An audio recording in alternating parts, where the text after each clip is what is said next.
کہ یہ آپ کے کیا کروا رہی ہوتی ہیں، آپ کے ریئیکشن کو اسپیڈ اپ کروا رہی ہوتی ہیں، کنجوگیشن ریئیکشن کو.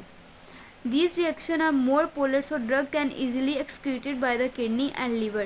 اب دیکھیں یہ آپ کے پاس ہے سیلیسائلک ایسڈ. اب یہاں پہ ہم نے بنایا تھا سیلیسائلک ایسڈ، یہ آپ کا تھا فیز 1 ریئیکشن.